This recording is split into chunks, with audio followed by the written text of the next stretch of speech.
आले भाकरीचा माणूस. एकेकाळी एक म्हातारी बाई आपल्या नवऱ्यासोबत एका छोट्या जुन्या घरामध्ये राहायची. या जोडप्याला मूल नव्हतं, ते एकटेच राहायचे. तेव्हा एके दिवशी म्हाताऱ्या बाईने आले भाकरीचा मुलगा बनवायचं ठरवलं.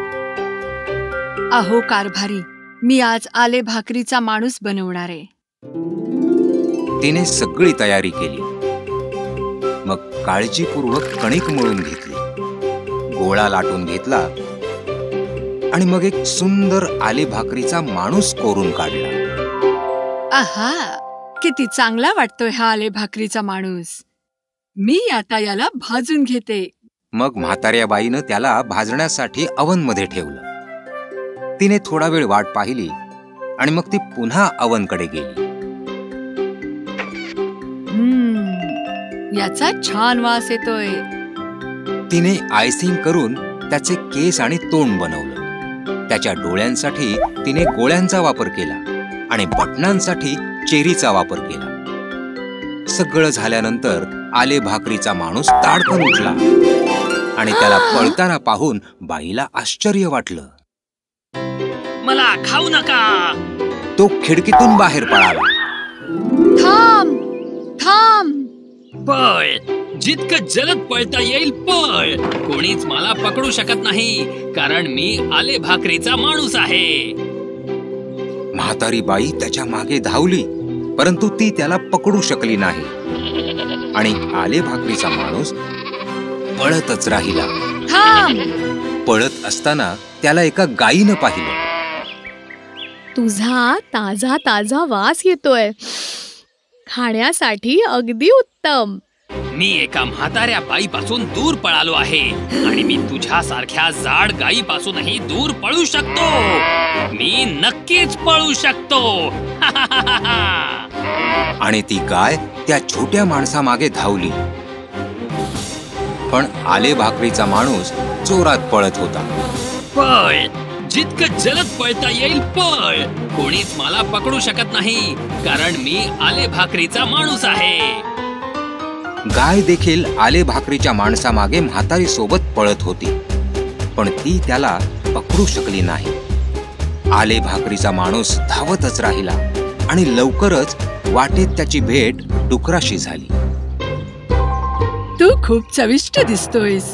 मला तुला आत्ताच खायचं आहे.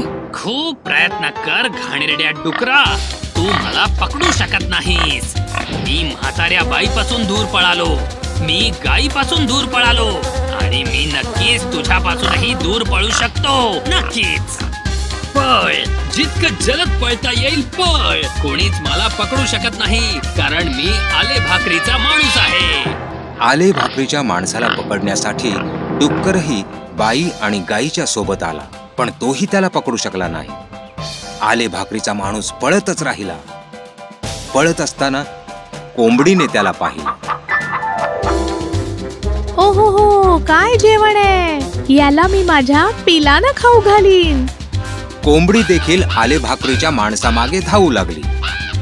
तू जेवणासाठी अगदी उत्तम आहेस. मी माझ्या पिलांसाठी तुला घरी घेऊन जाणार आहे, आले भाकरीच्या माणसा. मी म्हाताऱ्या बाईपासून दूर पळालो, मी गाईपासून दूर पळालो, मी डुकरापासून दूर पळालो आणि मी नक्कीच तुझ्यापासूनही दूर पळू शकतो, छोटी प्राणी. नक्कीच. पळ, जितकं जलद पळता येईल पळ. कोणीच मला पकडू शकत नाही, कारण मी आले भाकरीचा माणूस आहे. आले भाकरीच्या माणसाचा पाठलाग करणाऱ्या समूहासोबत कोंबडी देखील त्याच्या मागे लागली, पण तीही त्याला पकडू शकली नाही.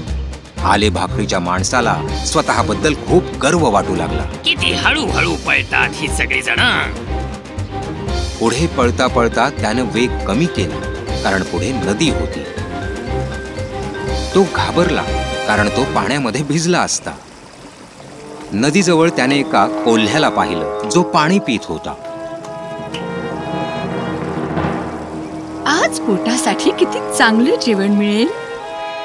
कोल्हा देखील आले भाकरीच्या माणसामागे धावू लागला.